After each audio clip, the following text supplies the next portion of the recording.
Shalom, selamat sore Bapak Ibu Saudara yang dikasihi Tuhan Yesus. Puji nama Tuhan, hari ini tepat 2000 tahun yang lalu kita boleh memperingati kematian Tuhan Yesus di kayu salib. Kita percaya kita boleh ambil bagian pada hari ini untuk mengenang sepanjang 2000 tahun yang lalu Tuhan Yesus mati bagi kita, menebus dosa-dosa kita. Saya undang untuk jemaat Tuhan bangkit berdiri. Kita akan bersaat teduh sejenak. Sambil saat teduh boleh dijalankan, saya akan membacakan panggilan berbakti kita pada sore hari ini yang terambil dari Mazmur 101, Mazmur 100 maksud saya, ayat 1 sampai 5. Mazmur untuk korban syukur. Bersorak-soraklah bagi Tuhan, hai seluruh bumi. Beribadalah kepada Tuhan dengan sukacita. Datanglah ke hadapannya dengan sorak-sorai. Ketahuilah bahwa Tuhanlah Allah. Dialah yang menjadikan kita dan punya dialah kita. Umatnya dan kawanan domba gembalanya. Masuklah melalui pintu gerbangnya dengan nyanyian syukur. Ke dalam pelatarannya dengan puji-pujian. Bersyukurlah kepadanya dan pujilah namanya. Sebab Tuhan itu baik.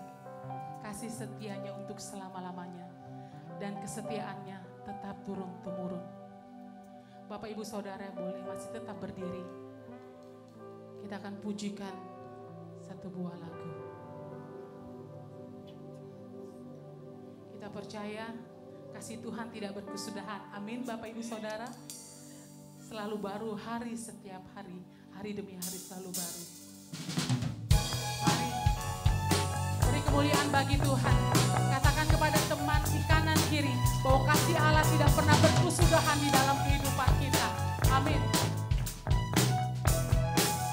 Kita pujikan kasih Allah. Kasih Allah tak berkesudahan, selalu baru setiap hari.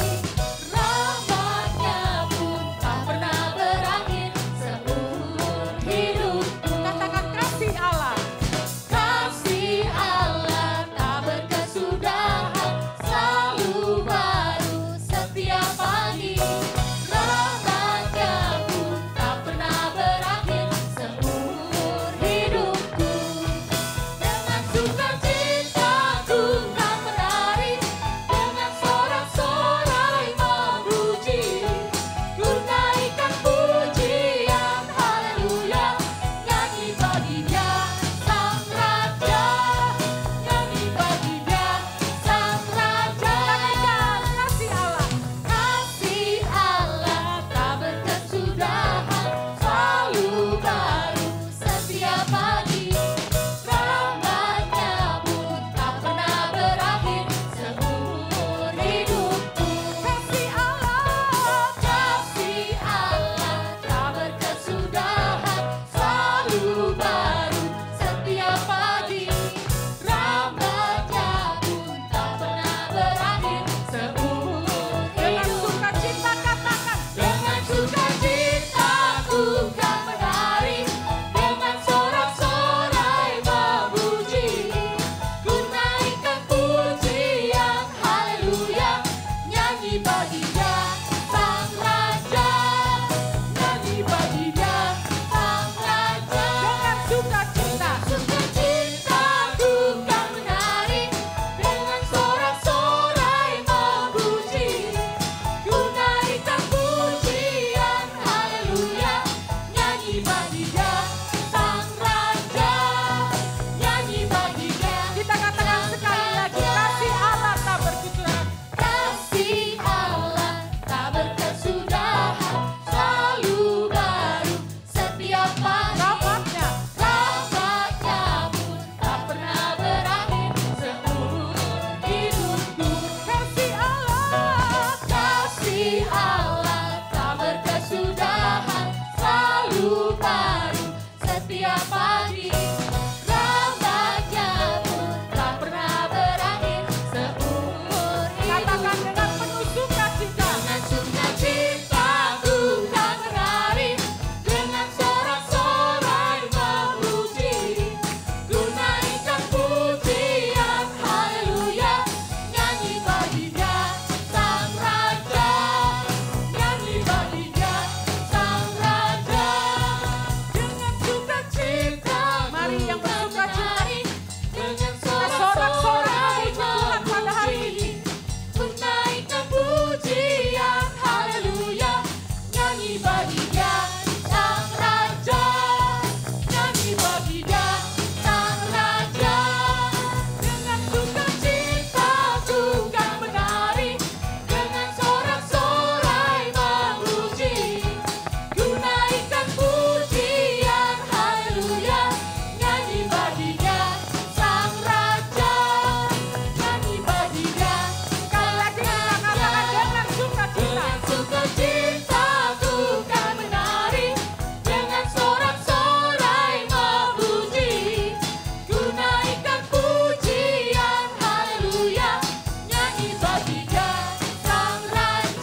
Ya bagi Tuhan di tempat yang maha tinggi.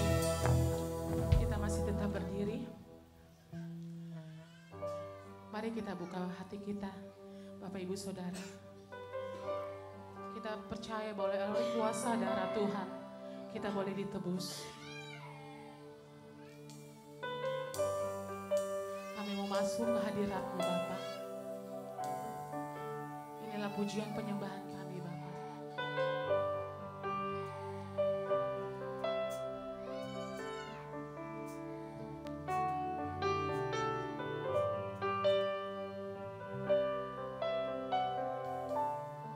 Kita katakan saat ku masuk ke hadirat. Saat ku masuk ke hadirat-Mu, bawa persembahan ke tempat kudus-Mu. Pujian ku naikkan Tuhan. Pujian ku naikkan, sembah ku berikan bagi-Mu Allah yang mulia. Kau melayakkan kami Tuhan. Kau layakkanku menghampiri-Mu, melihat tata kemuliaan-Mu Tuhan. Pujian ku naikkan, sembah ku berikan bagi-Mu Allah yang mulia. Oleh kuasa darah-Mu, Kau telah tebus dosaku. Kekudusan-Mu melingkupiku, kasih-Mu mengalir memulihkan hidupku. Sangat besar anugerah-Mu Tuhan. Besar anugerah-Mu, Kau selamatkan hidupku. Ku menjadi ciptaan yang baru oleh kuasa darah-Mu. Kami percaya kami adalah umat tebusan-Mu Tuhan. Oleh kuasa darah-Mu, kami dipulihkan hati kami. Kami dipulihkan kehidupan kami Bapa. Saat ku masuk ke hadirat-Mu, bawa persembahan ke tempat kudus-Mu. Pujian ku naikkan, sembah ku berikan bagi-Mu Allah yang mulia.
kekudusan-Mu melingkupi kami Tuhan. Kekudusan-Mu melingkupiku.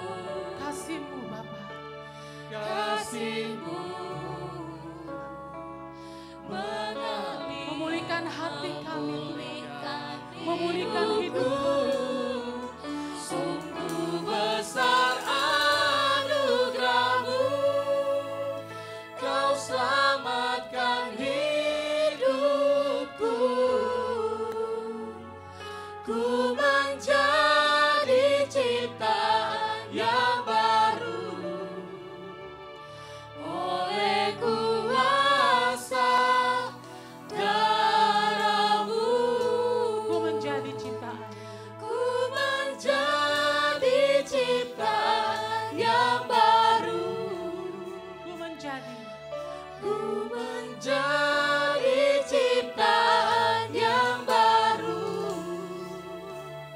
oleh kuasa darah-Mu. Mari kita bersatu di dalam doa. Tuhan Yesus, kami mengucap syukur Tuhan. 2000 tahun yang lalu Tuhan boleh menebus kami dengan karya terbesar-Mu Tuhan. Pada saat ini kami memperingatinya Tuhan. Kau memulihkan hati kami, Kau memulihkan kehidupan kami Bapa.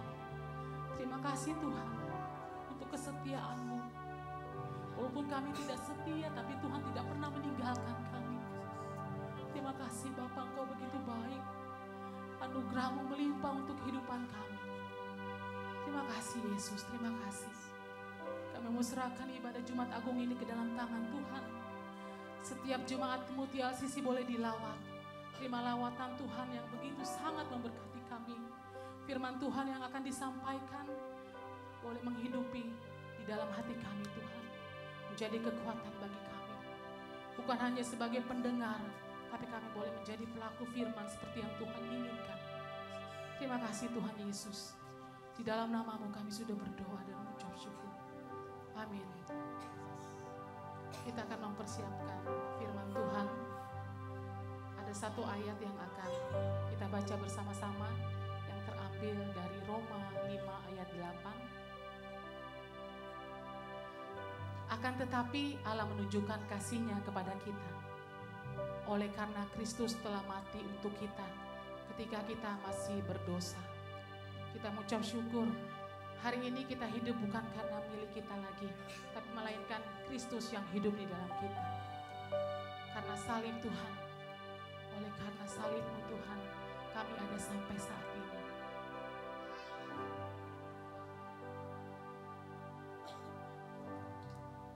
Karena salib-Mu, ku hidup. Karena salib-Mu, ku menang. Engkau yang berkuasa, sanggup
yang baru. Darahmu menyucikan, Darahmu menyucikan, pulihkan hatiku. Kau nyatakan kaulah segalanya. Engkaulah sumber pengharapan kami. Kaulah sumber pengharapan. Kuasamu sanggup menyembuhkan. Kuasamu sanggup menyembuhkan. Jiwaku berserah hanya kepadamu. Yesus, kaulah segalanya. Karena salibmu, Karena salibmu, ku hidup. Karena salibmu, ku menang. Engkau yang berkuasa, sanggup untuk melakukan mujizat-Mu di hidupku. kita katakan dengan penuh ucapan syukur. Hanya Kau Tuhan di hidup kami. Hanya Kau Tuhan di hidupku. Kau berikan hidup yang baru. Kau berikan hidup yang baru. Darahmu menyucikan, pulihkan hatiku. Ku nyatakan kaulah segalanya. Engkaulah sumber pengharapan kami. Engkaulah sumber pengharapan. Kuasamu sanggup menyembuhkan. Jiwaku berserah hanya kepadamu. Yesus, kaulah segalanya. Karena salibmu, Karena salibmu, ku hidup. Karena salibmu, ku menang. Engkau yang berkuasa, sanggup untuk melakukan mujizat-Mu. Karena salibmu, ku hidup. Karena salibmu, ku menang. Engkau yang berkuasa, sanggup untuk melakukan mujizat-Mu. kita katakan karena salibmu. Karena salibmu, ku hidup. Karena salibmu, ku menang. Engkau yang berkuasa, sanggup untuk melakukan mujizat-Mu di hidupku. Untuk melakukan mujizat-Mu. Untuk melakukan mujizat-Mu di hidupku.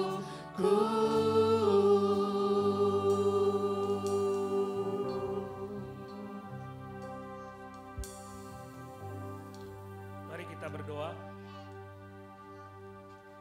Saat ini Tuhan kami datang kepadamu. Kami ingin merenungkan kembali dan melihat kembali kematian Engkau di atas kayu salib. Kami ingin menyatakan rasa syukur kami karena salib itu di atas bukit Golgota membuat kami hidup dan membuat kami menang. Kami bersyukur Tuhan. Biarlah kebenaran firman Tuhan yang kami terima saat ini akan terus mendorong kami untuk hidup benar di hadapan Tuhan. Karena kami sudah ditebus oleh Tuhan. Bapa, terima kasih, kami bersyukur dan berdoa dalam nama Tuhan Yesus. Amin. Silakan duduk, saudara yang dikasihi Tuhan.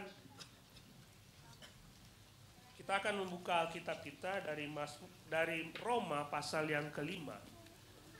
Roma pasal yang kelima, kita akan melihat ayat yang ke-6 sampai yang ke-11.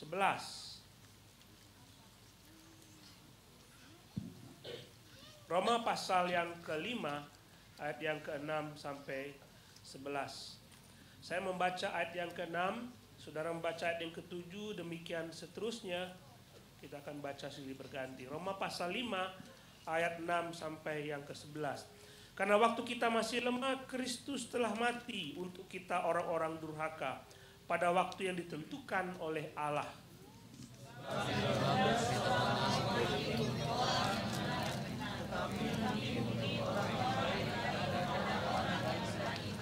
Akan tetapi Allah menunjukkan kasih-Nya kepada kita oleh karena Kristus telah mati untuk kita ketika kita masih berdosa.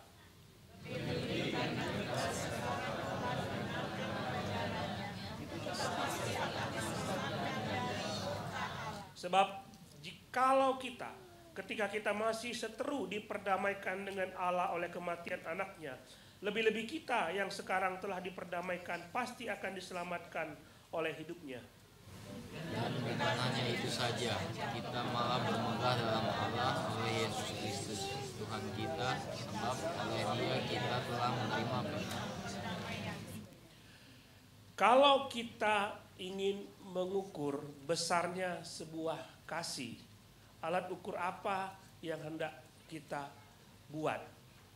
Kalau kita mengatakan seseorang itu mengasihi kita, ukuran apa yang kita pakai? Saya melihat Roma pasal 5 ayat 6 sampai ke 11 ini.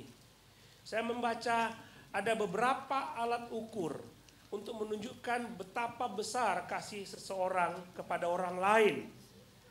Kalau kita melihat paling tidak ada 3 ukuran. Di situ kalau kita lihat, kalau di pertama seorang itu mengasihi dengan sangat besar, itu dilihat dari besarnya pengorbanan seseorang. Jadi tidak mungkin saudara mengatakan orang itu mengasihi saya, tapi pengorbanan yang diberikan itu sangat sedikit. Jadi kalau dia memberikan segala-galanya bagi kita, artinya dia kasihnya begitu besar. Kedua, kita lihat dari kelayakan, hubungan antara orang yang dikasihi dan orang yang mengasihi. Kalau seseorang yang dikasihi itu dianggap tidak layak, lalu orang yang mengasihi itu mengasihi dia, maka itu adalah kasih yang besar. Coba pikirkanlah kalau saudara bertemu dengan seseorang yang menjadi musuh saudara dan tidak layak untuk dikasihi, tapi kalau saudara mengasihi dia, itu dapat dipakai untuk menjadi alat ukur begitu besarnya kasih Tuhan. Yesus mengatakan dalam Matius pasal 5, apabila kamu mengasihi orang yang mengasihi kamu, apakah upahmu? Kamu gak hebat kalau kamu mengasihi orang yang mengasihi kamu. Bukankah pemungut cukai melakukan demikian? Tapi kalau kamu mengasihi musuhmu, itu baru kasih yang sejati. Benar kan? Saya mengasihi istri saya mengasihi suami saya, itu wajar. Tapi kalau saya mengasihi orang yang memukul istri saya, itu luar biasa. Tidak ada kasih yang seperti itu. Itu yang kedua. Yang ketiga, dilihat dari hasilnya. Apa dampak saya mengasihi seseorang? Bagi orang itu dampaknya apa? Kalau dampaknya begitu besar, maka kasih saya itu besar sekali bagi dia. Dan inilah yang kita lihat di dalam Roma pasal 5 ayat 6 sampai yang ke-9. Kita akan merenungkan tiap-tiap bagian ini, supaya saudara melihat betapa besar kasih Allah bagi kita. Saudara akan mencari kasih tempat lain, tidak akan ada bandingnya.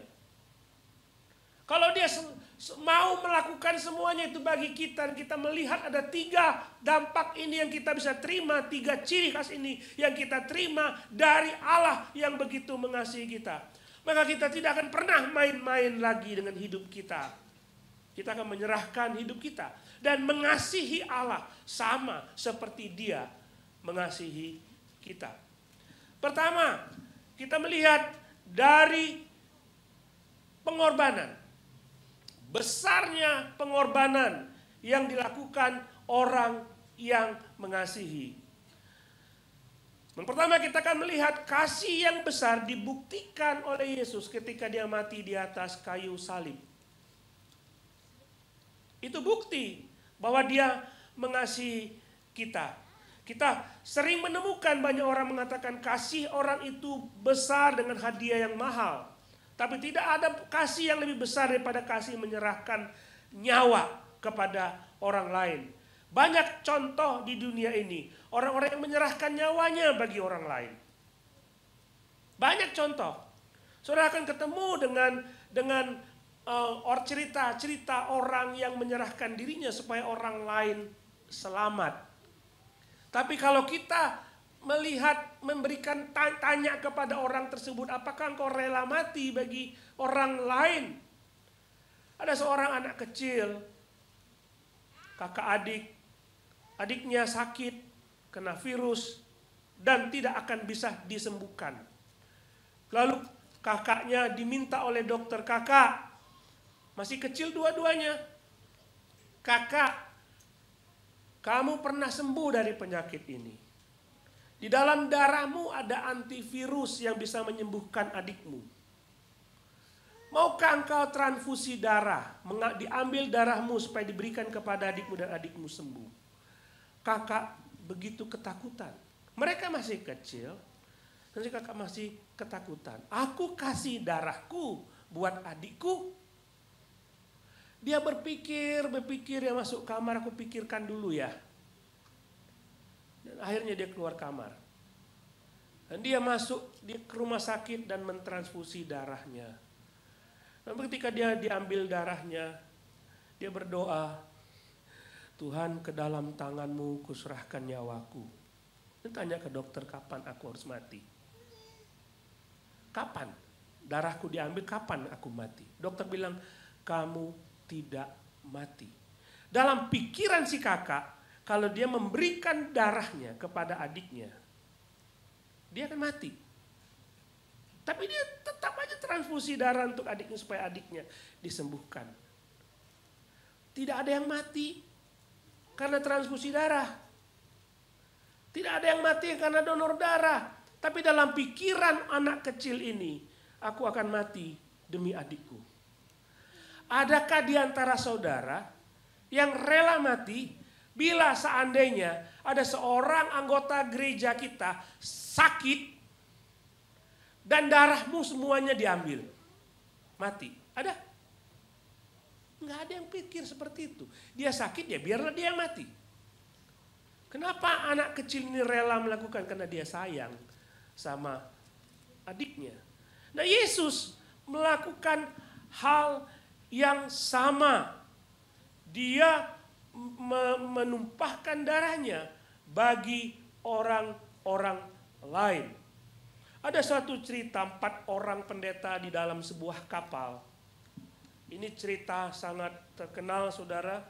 4 orang pendeta dalam sebuah kapal, dan kapal tersebut akan hancur dan semua penumpang kapal akan tenggelam. Lalu 4 pendeta ini memberikan skoci, dia mengambil skoci dan pelampung dan diberikan kepada semua penumpang. Semua penumpang, dia tidak mengambil penampung untuk diri mereka sendiri, dikasihkan kepada semua penumpang. Ketika mereka menghitung bahwa pelampung itu kurang, mereka tidak sembunyikan, ini buatku. Diberikanlah kepada orang-orang lain. Dan keempat pendeta ini berdoa dan mereka mati di tengah laut. Sehingga mereka buat penghargaan bagi mereka sebagai pahlawan-pahlawan yang rela mati bagi orang lain. Nah, Yesus melakukan hal yang sama bagi kita. Karena kita adalah orang-orang yang lemah. Di dalam firman Tuhan dalam ayat 6 mengatakan, karena waktu kita lemah, Kristus telah mati untuk orang-orang durhaka. Kita tidak berdaya. Lemah itu artinya tidak mampu, tidak punya daya, tidak bisa melakukan apapun. Kita tidak punya daya untuk dapat menyelamatkan diri kita sendiri. Bagaimana mungkin, coba pikir, orang berdosa menyelamatkan orang berdosa. Jadi mata Tuhan melihat ke seluruh antero dunia, seluruh dunia dia melihat adakah layak seorang yang layak untuk dikorbankan. Nggak ada yang layak. Semuanya berdosa. Kalau di dunia ada yang layak, maka orang itu akan diambil yang dari lahir tidak berdosa. Dan dia bisa diambil untuk menjadi korban bagi orang lain. Tapi tidak ada. Semua orang sudah berdosa. Bahkan lemah ini, tidak berdaya ini, artinya tidak punya kemampuan untuk mencari Allah. Tidak ada dari kita punya kemampuan untuk mencari Allah.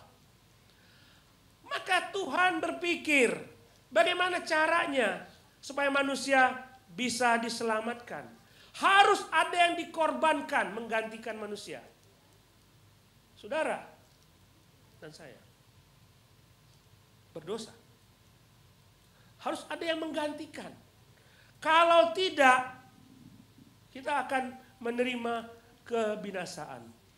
Saudara lihat, Tuhan mencari semua orang, tidak ada yang layak, maka dia memutuskan bahwa anaknya sendiri yang patut untuk dikorbankan. Kalau kita melihat dalam perjanjian lama, orang-orang Israel melakukan pengorbanan darah domba sebagai penghapus dosa. Sudah membaca dalam Alkitab itu. Tapi coba pikir, darah domba itu tidak layak untuk menghapus dosa kita. Karena apa yang terjadi dalam perjanjian lama adalah gambaran saja akan apa yang akan terjadi. Kemudian Ibrani mengatakan dalam Ibrani pasal 10, sebab tidak mungkin darah domba lembu jantan dan darah domba jantan menghapus dosa dunia. Karena Ibrani mengatakan semuanya itu hanya bayangan saja. Jadi apa yang dilakukan oleh bangsa Israel dalam perjanjian lama hanya bayangan saja akan keselamatan yang nyata nanti. Maka ketika Yohanes Pembaptis melihat Yesus, inilah anak domba Allah. Bukan domba yang mereka bawa ke bait Allah, bukan. This is the real lamb. Inilah yang berkuasa menghapus dosa dunia. Ibrani mengatakan itu hanya bayangan saja. Dalam hukum Taurat hanya terdapat terbayangan saja dari keselamatan yang akan datang. Bukan hakikat dari keselamatan itu sendiri. Karena itu dengan korban yang sama.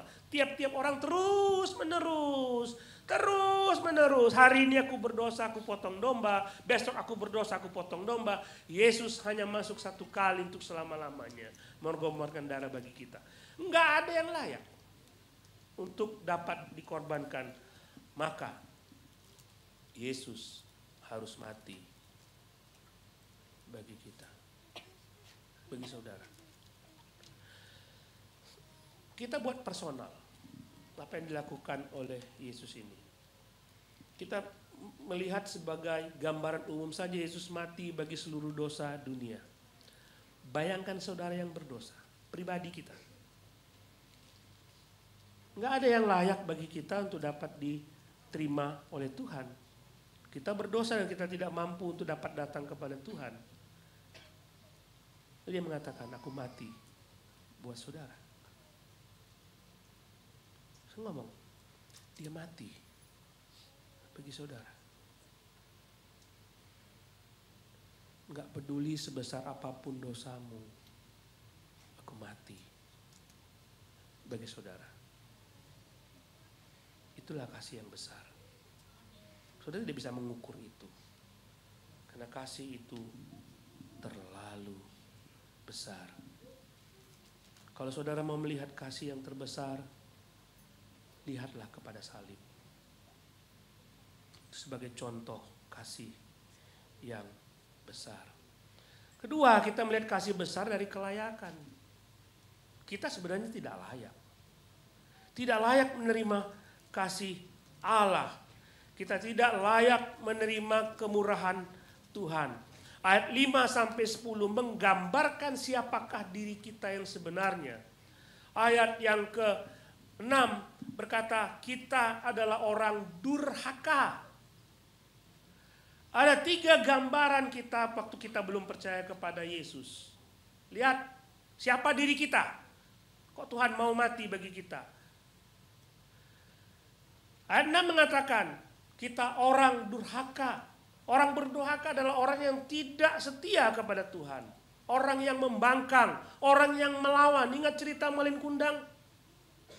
Hanya orang Indonesia yang tahu Malin Kundang. Orang Filipina tidak tahu Malin Kundang. Apalagi orang Amerika tidak tahu Malin Kundang. Malin Kundang lahir dari keluarga yang miskin. Dia merantau dan pulang menjadi kaya. Ketemu dengan ibunya.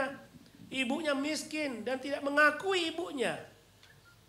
Durhaka ibunya sendiri dilawan. Itu orang durhaka namanya. Nggak ada dari kita ketemu dengan Tuhan lalu mengatakan aku mengasihimu. Kita ini durhaka. Kita melawan Tuhan. Itu dulu. Kita memberontak kepada Tuhan.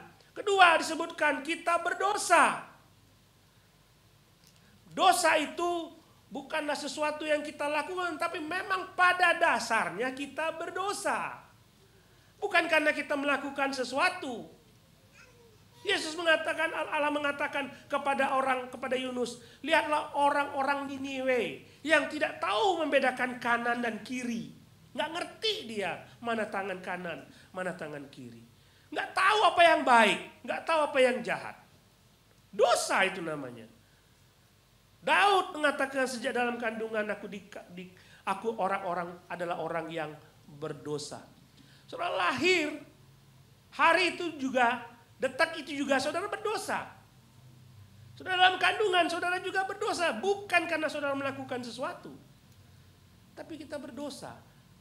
Apakah orang berdosa dan orang durhaka itu layak untuk ditebus? Memberontak? Lalu firman Tuhan mengatakan dalam ayat 10. Musuh Allah, seteru Allah, musuh Allah, enemy of God. Pernah saudara ketemu musuh, pernah punya musuh, ayo musuhku datang ke rumahku, aku traktir makan. Ada kayak gitu? Layakkah dia kita sidangkan makanan? Ini gak layak. Saudara gak layak untuk ditebus. Nggak layak. Apa yang saudara katakan kepada Tuhan? Tuhan, lihatlah hidupku, lihatlah perbuatanku, lihatlah apa yang kulakukan, aku bawa kepada Tuhan dan terimalah aku.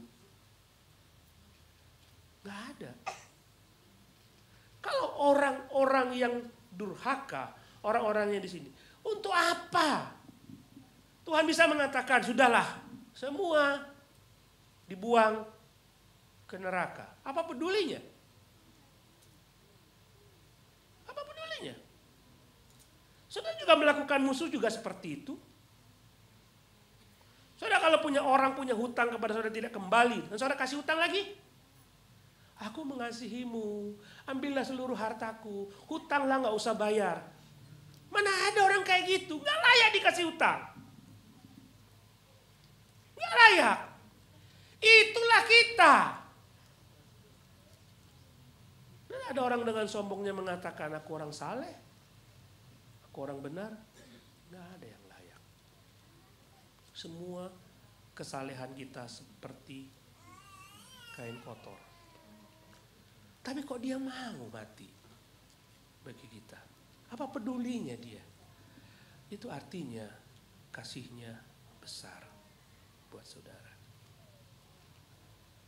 Ini Inilah keadaan kita dulu sebelum kenal Yesus. Kita orang berdosa. Tapi Tuhan mau, karena kasih-Nya besar. Lihat Abraham. Dia di Haran, di Ur Kasdim itu adalah penyembah berhala. Apa urusannya Tuhan dengan Abraham? Sehingga orang berdosa itu dipanggil keluar dan dipilih oleh Tuhan. Nggak ada. Kok dia dipilih? Karena kasih. Karena anugerah. Lihatlah orang Israel. Apa Tuhan tidak tahu bahwa mereka memberontak dari tahun ke tahun? Sudah melihat mujizat Tuhan, sudah melihat karya Tuhan, masih memberontak. Apa Tuhan tidak tahu? Tuhan tahu. Tapi kenapa Tuhan pilih? Layakkah Israel dipilih? Enggak layak. Tapi dia pilih.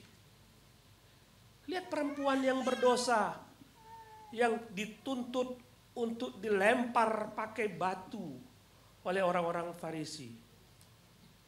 Tuhan membenci dosa. Saya rasa Tuhan jijik, sangat jijik sekali. Tapi kasih-Nya besar.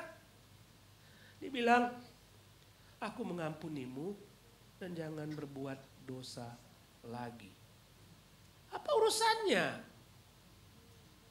Kalau kita jadi Tuhan udah mati binasa saja.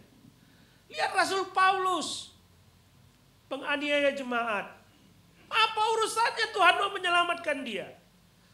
Orang yang katanya paling durhaka itu. Apa urusannya Tuhan? Tapi Tuhan mengasihi dia. Antara yang layak dan tidak layak. Apa urusannya Tuhan sama kita? Lihat dosamu. Lihat dosamu masing-masing. Kita gak layak tuh ditebus. Tapi dibilang aku mau mati bagi kamu. Kasih besar dapat dilihat dari pengorbanan seseorang yang melayakkan orang yang sebenarnya tidak layak untuk ditebus. Yang ketiga, saudara, kasih itu yang besar itu dilihat dari hasil pengorbanannya. Hasil pengorbanannya bukan untuk dia, tapi untuk orang yang kepadanya dia berkorban. Apa kepentingan Tuhan untuk menerima kita di surga? Nggak ada. Dia sudah menerima surga. Jadi kasih besar menjadikan kita diperdamaikan dengan Allah. Ini hasil yang luar biasa, saudara. Matian Yesus membuat kita diperdamaikan dengan Allah. Kata ini mengingatkan kembali kepada kata tadi, musuh Allah, seteru Allah, tapi sekarang berdamai. Yang tadi musuhan, sekarang damai. Damai itu bukan dilakukan karena kita baik, tapi Allah mendamaikan kita. Caranya bagaimana? Firman Tuhan mengatakan kita yang tadinya tidak benar, berdosa, tapi kita dibenarkan. Dibenarkan tahu saudara ya? Kalau dalam pengadilan ada orang yang didakwa, tapi hakim mengatakan dia benar. Pasti ada alasannya. Ada pembela yang mengatakan dia benar. Secara posisi kita dibenarkan oleh Allah. Tidak lagi menjadi musuh Allah. Sekarang kita dibenarkan oleh Allah. Kemudian kita lihat selanjutnya. Kita diselamatkan dari murka Allah. Tadinya kita harus terima neraka. Nggak ada, tidak masuk surga. Nggak ada, orang berdosa nggak layak masuk surga. Tapi pada waktu kita menghadap Tuhan, Tuhan mengatakan aku mati bagi orang ini. Darahku tercurah, aku sudah menggantikan dia, nggak perlu dihukum, aku sudah dihukum, maka kita tidak menerima lagi murka Allah. Mari kita lihat Efesus pasal yang kedua. Buka Alkitab saudara, tidak ada di situ. Efesus pasal 2 ayat yang ketiga.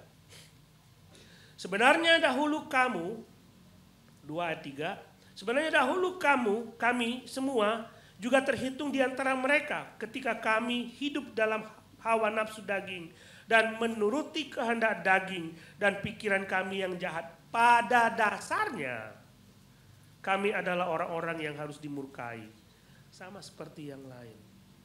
Pada dasarnya kita harus dimurkai. Tapi Allah enggak. Allah menyelamatkan kita. Itu hasil dari kasih yang besar. Kemudian kita diperdamaikan dengan Allah. Kita dibuat damai bersama dengan Tuhan. Tadinya musuhan, berdamai dengan Tuhan. 3 ciri ini menandakan kasih yang besar.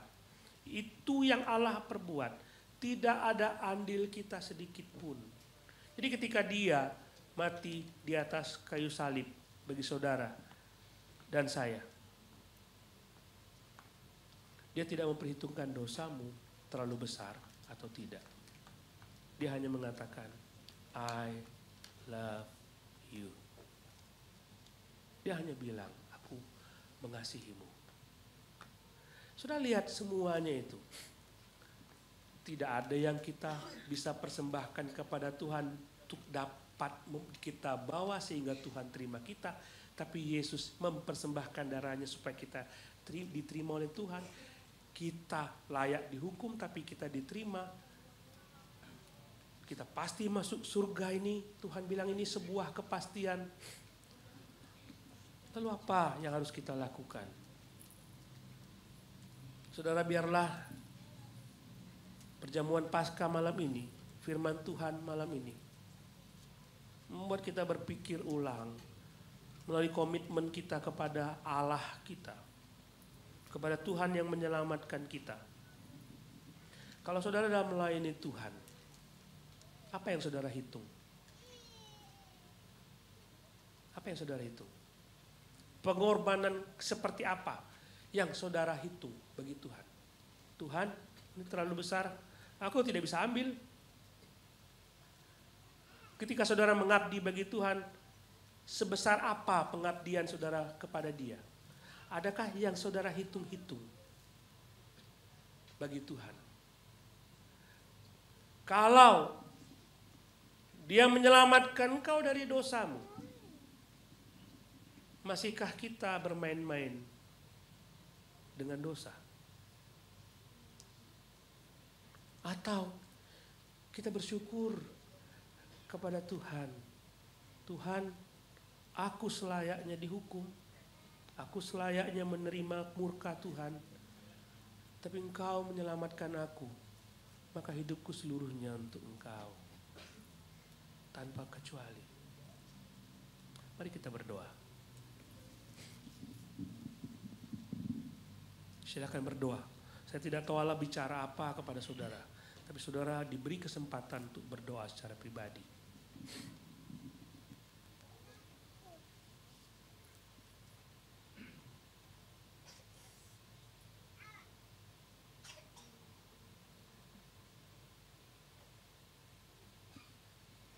Bapa, Engkau telah menunjukkan kasih-Mu kepada kami.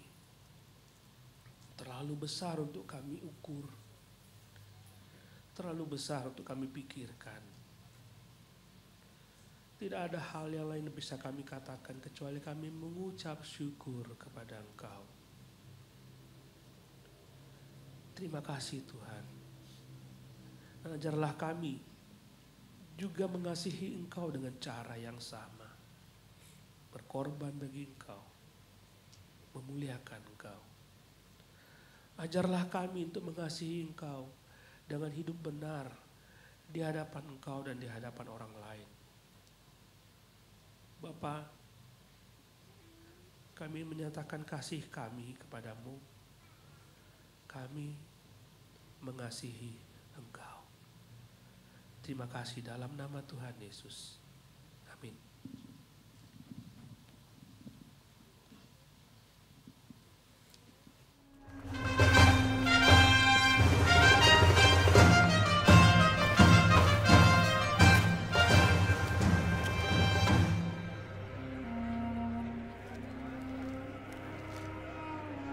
Orang ini tidak pantas dihukum mati.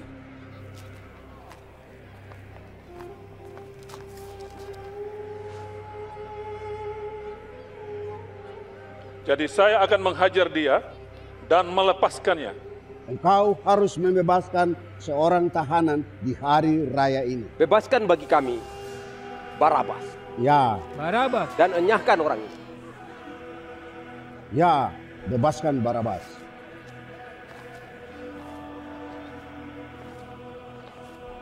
Salibkan dia. Ya, salibkan dia. Kamu, cambuk dia. Salibkan dia, salibkan dia, salibkan dia.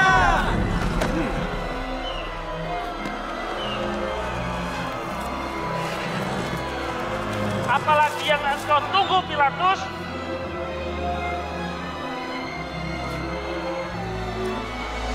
Dia Yesus.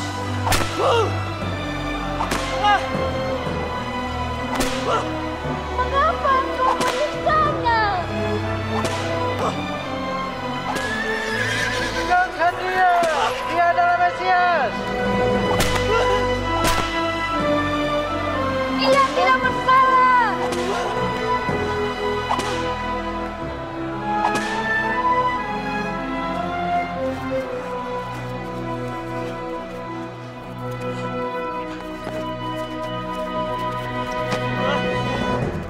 Suruh dia berdiri. Tetapi mereka berteriak dengan suara keras agar Yesus disalibkan. Akhirnya Pilatus menjatuhkan hukuman mati kepada Yesus. Sebaliknya, ia membebaskan Barabas yang dipenjarakan karena pemberontakan dan pembunuhan dan menyerahkan Yesus kepada mereka untuk disalibkan.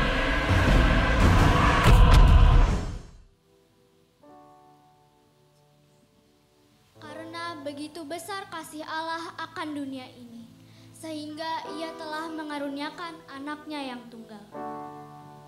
Supaya setiap orang yang percaya kepadanya tidak binasa, melainkan beroleh hidup yang kekal. Akan tetapi Allah menunjukkan kasih-Nya kepada kita oleh karena Kristus telah disalibkan untuk kita ketika kita masih berdosa.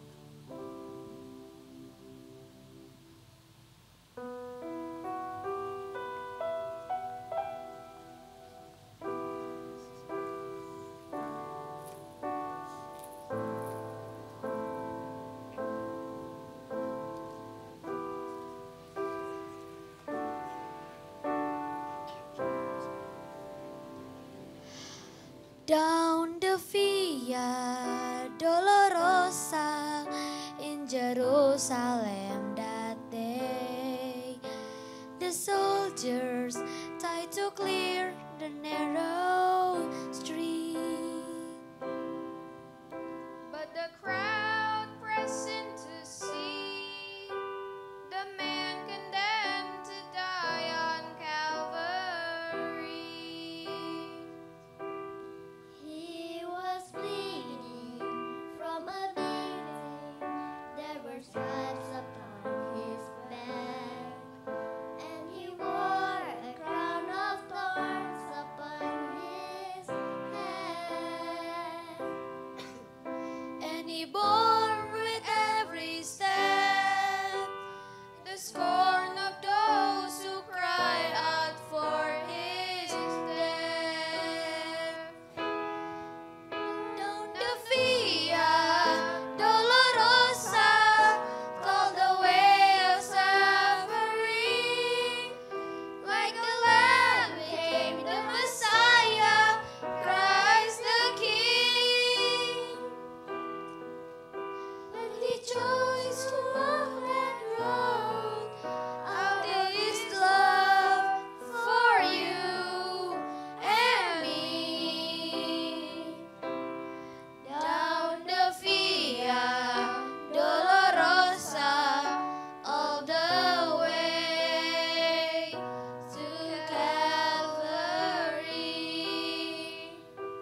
Kristen!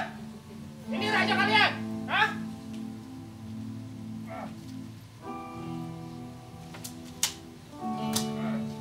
Ini raja kalian, ha? Is this your king? I see no king. I see a fool. Wait.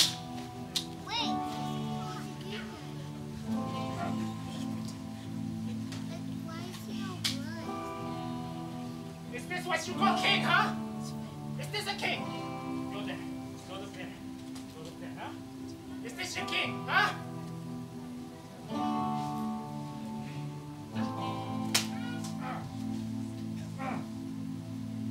is he?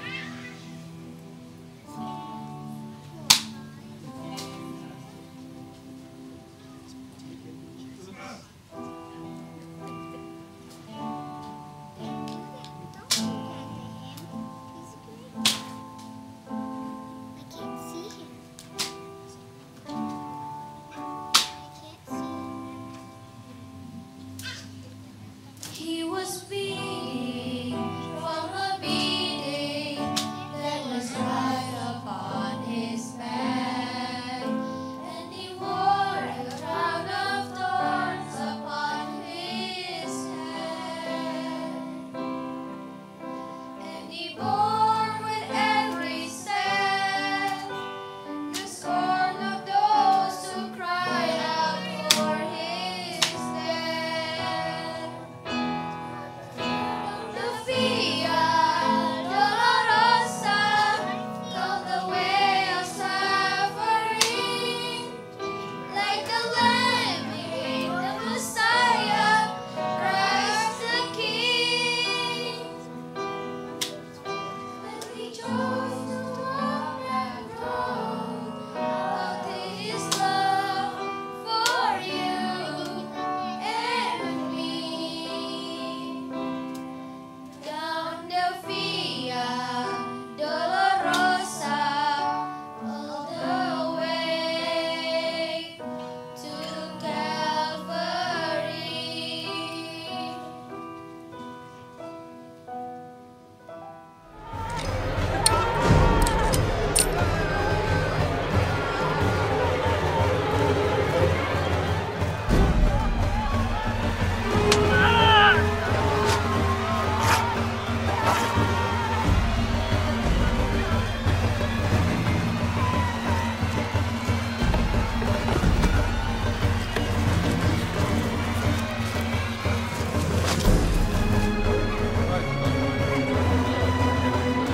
Lanjutkan.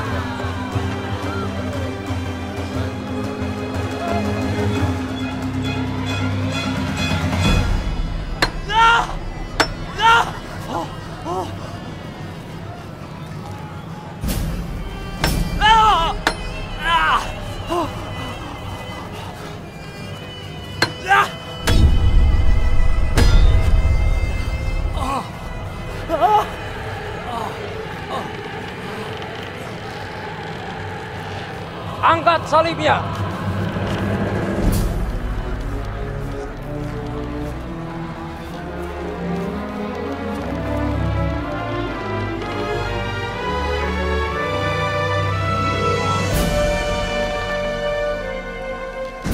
Tancapkan pasaknya.